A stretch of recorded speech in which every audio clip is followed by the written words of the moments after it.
Olá, graça e paz. Segundo Crônicas 16:9, diz assim: Os olhos do Senhor passam por toda a terra para mostrar sua força àqueles cujo coração é inteiramente dedicado a Ele. Um olhar que perscruta toda a terra. Essa poderia ser a nossa primeira ideia com relação a esse versículo, a esse texto sagrado. Um olhar que perscruta. Perscrutar, essa palavra, ela nos dá a ideia de um exame aprofundado, fazer uma imersão, como está na moda o uso dessa palavra também, né? Mas, então, perscrutar toda a terra. Perscrutar, um olhar que perscruta toda a terra, mas perscruta no sentido de achar, de descobrir quem. Quem seria? Os olhos do Senhor passam por toda a terra. Aí nós vamos ver que tem uma ferramenta diferente para fazer essa perscrutação, ter esse olhar diferente. Os olhos do Senhor passam por toda a terra. Nada escapa à visão divina ou à visão do eterno. Nada escapa ao seu olhar, à sua atenção, nada, nada, até uma baratinha, uma minhoquinha, Deus está atento aos movimentos dela. Nada escapa à visão deste que é o nosso Senhor, o Criador do universo. O Senhor não busca talentos, títulos ou tradições. Ele procura corações verdadeiros. Ele está à cata de pessoas que têm um coração realmente voltado para Ele. Aí você pergunta, mas todos não nascem assim? Sim, todos têm uma inclinação para adorar, para servir algo ou alguém que realmente dê a ele a direção, alguém que realmente seja o todo suficiente para ajudar ele a ser suficiente nas coisas, ou seja, trazer a ele a capacidade, ou dar a sensação de que ele é capaz, de que ele é um expertise, ou um expertise naquilo que ele empreende na vida, né? Então, o Senhor está voltado para estes também, mas eles infelizmente não descobrem isso, não dá glória a Ele, por exemplo, não dá glória a Ele, deveriam dar glória a Ele, porque Ele tudo faz, é Ele que dá, é Ele que nos faz ser aquilo que a gente nem consegue imaginar que possamos ser, é Ele que faz a gente ser, mas infelizmente tem aqueles que não ainda descobriram, que não descobriram, né, esse Deus. Então precisa de uma ajudazinha, precisa ser orientados. Essa é a grande verdade. Estão carentes de orientações. Se não tiver alguém que oriente, ele sempre vai fazer algo que um dia um colega me disse, um colega de trabalho, Jonas, eu fiz uma burrada. Eu fiz uma burrada. Eu entendi que ele fez algo que foi uma ignorância terrível, né? Um pensador ou teólogo chamado David Garrison, ele ensina que Deus inicia movimentos quando encontra corações autênticos, corações dispostos a obedecer sem reservas, assim como foi com Asa. Asa foi um indivíduo que começou bem, um rei por excelência, tinha capacidade de autoridade, né, que era invejável. A sua autoridade, a sua capacidade de responder, é uma pessoa muito responsável. Em outras palavras, ele era exímio em tudo aquilo que fazia como autoridade que era. mas infelizmente ele começou a deixar a desejar. Ele não, infelizmente, não correspondeu num certo momento da vida dele. Então Asa, infelizmente, não foi uma boa referência. Foi no começo, mas depois esmoreceu, deixou a desejar. Né? E aí Deus fez uma sondagem nele e achou que ele não estava realmente em contento. Não estava em contento. Fez isso com Belsazar também, né? Pesado fosse em balança e fosse achado em falta. Deus fez isso com Belsazar e da mesma forma ele fez também com Asa. Deus sonda a fidelidade interior antes de conceder vitória. Ele precisava ser vitorioso, mas ele precisava estar de bem com alguém que é o Todo-Poderoso, aquele que ajuda. E ele, infelizmente, não estava. O seu interior estava se voltando para outras forças, não estava acreditando na força que vem do Senhor. Como diz o apóstolo Paulo, a nossa suficiência vem do Senhor. Né? Então Asa estava aqui deixando a desejar. Uma situação que me faz lembrar é de que aquilo que é exterior é sempre enganoso. Né? A aparência exterior, ela pode te enganar. E por isso que nós temos no Brasil aquele ditado, nem tudo que reluz é ouro. Principalmente no Brasil, né? As famosas pedrinhas, pedrinhas preciosas, né? Abinháquio, que eu diga, né? As pedrinhas preciosas. Assim, Deus quer olhar para nós, mas ver algo diferente no nosso interior. E aí, para a gente ter uma ideia, Deus tem um olhar diferente do nosso. Em 1 Samuel 16:7, a Bíblia diz: o homem vê a aparência, mas o Senhor vê o coração. Já o Salmo, uma vez que você tem essa consciência de que o Senhor ele está vendo o seu coração, o salmista fez uma oração digna de uma seguida ou de uma imitação, né? Ele disse no Salmo 139, 23 e 24, sonda-me, ó Deus, e conhece o meu coração. Vê se há em mim algum caminho mau e guia-me pelo caminho eterno. Sonda-me, ó Deus. Que clamor, que oração digna de ser repetida por cada um de nós, né? Sonda-me, ó Deus, e vê se há em mim algum caminho mau. Ele diz também lá no Salmo 19, quando ele fala da criação de Deus, ele fala dele como ser diante daquela grandeza toda, né? Ele ficou estupefato com tudo aquilo e disse: quem é que pode? Ele se sentiu pequenininho, hein? Miserável pecador, e ele disse: quem é que pode discernir as próprias faltas?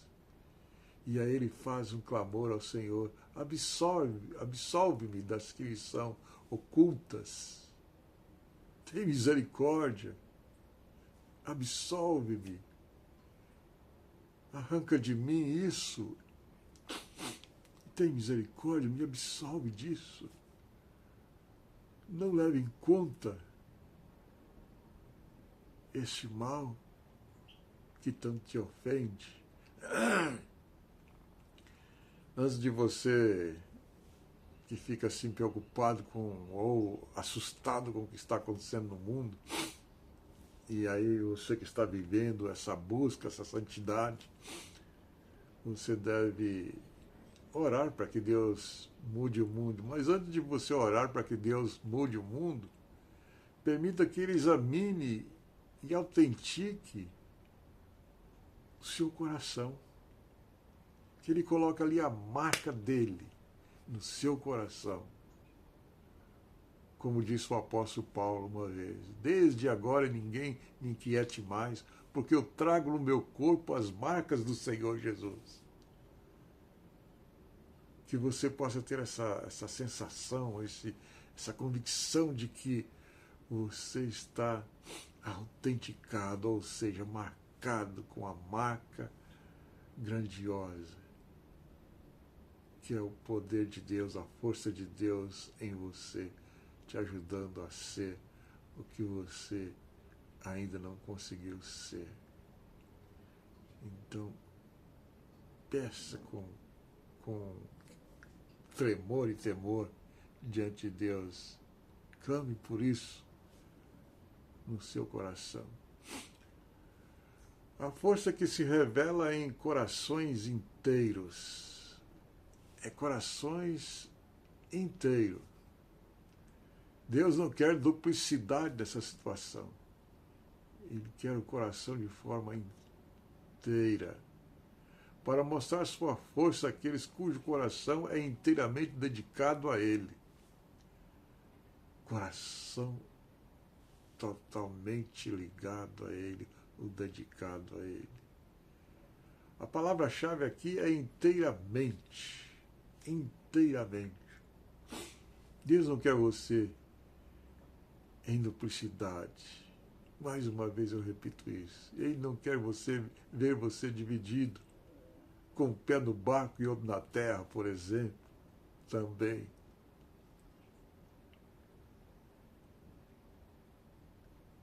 Para esse pensador que eu citei, o Garrison, o poder de Deus flui com liberdade onde há entrega total. Ele disse isso. E ele diz, movimentos missionários autênticos não começam programas, mas não começam com programas, mas em corações, aliás, não começam em programas, mas em corações autenticados, marcados pelo fogo da fidelidade. Felizmente, Asa, por exemplo, como não foi uma boa referência, felizmente houve esse momento que ele deixou de ser fiel ao Senhor, deixou de exercer fé no Senhor. Filipenses 3, 8 a 10, a palavra de Deus diz, para o conhecer e o poder da sua ressurreição. Para o conhecer e o poder da sua ressurreição. 2 Coríntios 12, 9, o poder de Deus se aperfeiçoa na fraqueza. A força do eterno não se manifesta em quem confia nos próprios recursos, mas em quem depende exclusivamente do Senhor. Asa estava se achando muito, pegou todo o material do templo lá, um produto que tinha lá, ouro, muito ouro, e fez um pacto com Ben-Hadad, e foi a tragédia da vida dele. É aí que ele caiu. Por isso que essa ideia, a força do eterno não se manifesta em quem confia nos próprios recursos, mas em quem depende exclusivamente dele, do Senhor. O homem precisa aprender a confiar no Senhor. Asa, no começo do reinado dele, ele tinha lá um poderio extraordinário a seu favor.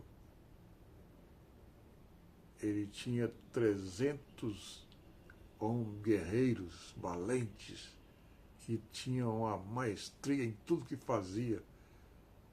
E eles eram os guerreiros que dominavam com arcos grandes, escudos grandes. Aí depois ele tinha mais um grupo lá de Benjamim, que eram 280 guerreiros com arcos pequenos e escudos pequenos, mas guerreiros também, ou seja, aguerridos, né?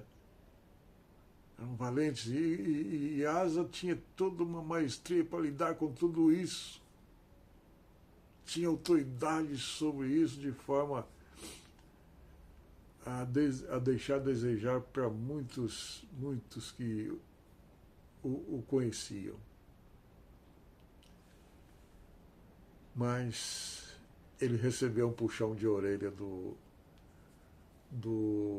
profeta que o visitou. Ananias visitou e ele foi enviado por Deus.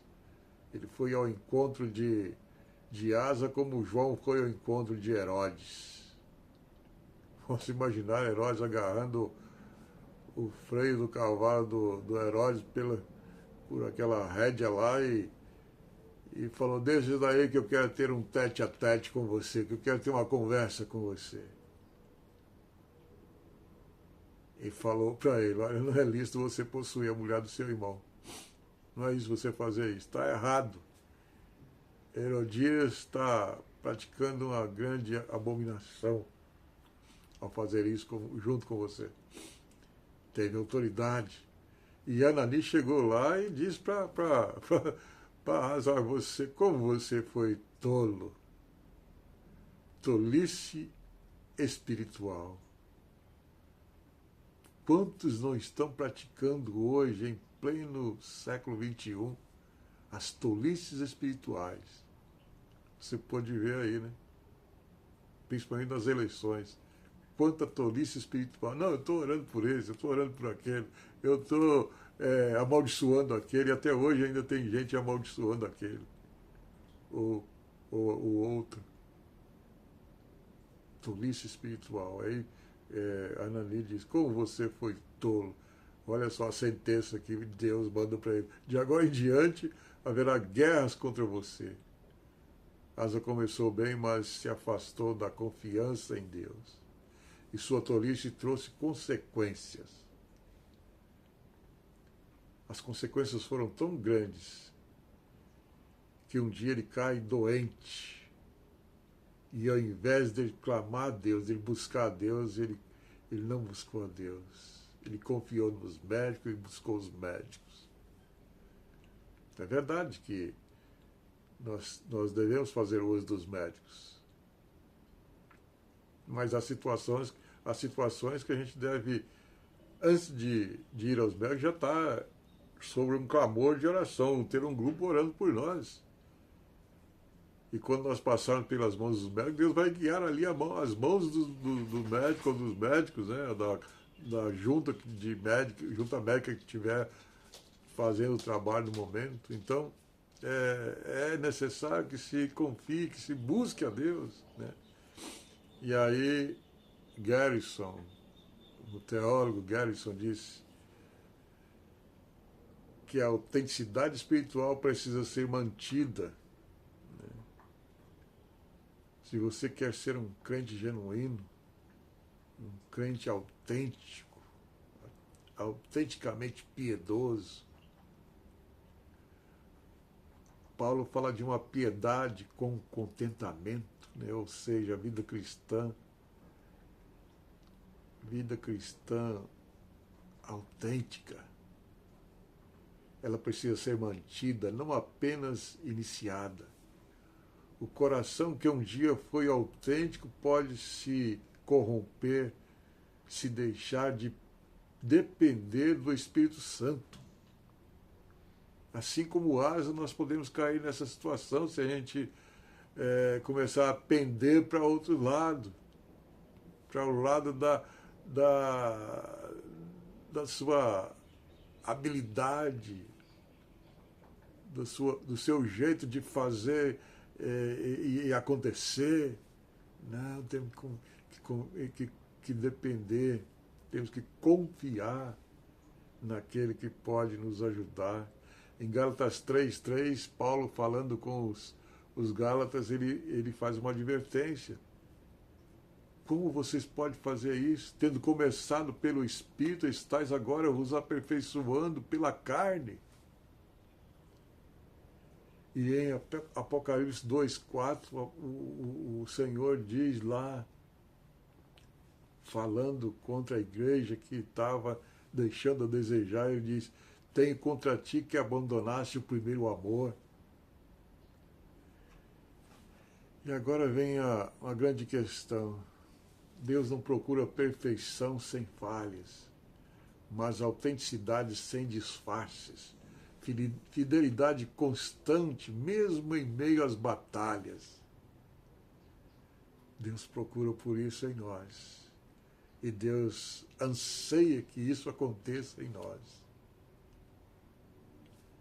Sabemos que a perfeição completa, total, só vai acontecer naquele dia em que o Senhor voltar. Paulo diz assim: não que eu tenha alcançado a perfeição, mas uma coisa faço, esquecendo-me das coisas que para trás ficam, avanço para as que diante de mim estão.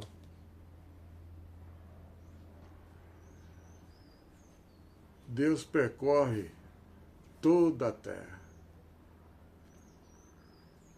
E Ele,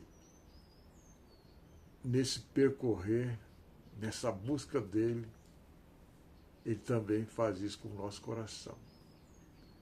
Em busca de autenticidade. Onde a sinceridade Ele derrama poder, onde a duplicidade Ele retira a força. Ele retira. Fez isso com Saul. Saul estava a vapor, estava indo bem, mas de repente também é outro que escorregou na gorduchinha, pisou na bola.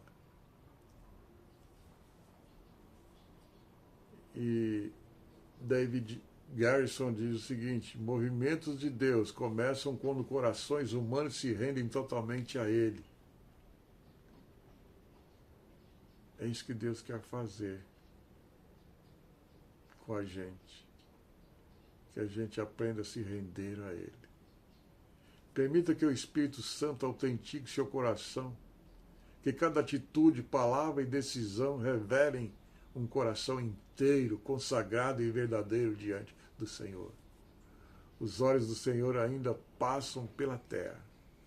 A pergunta é: Ele encontrará em você um coração autêntico, pronto para ser usado?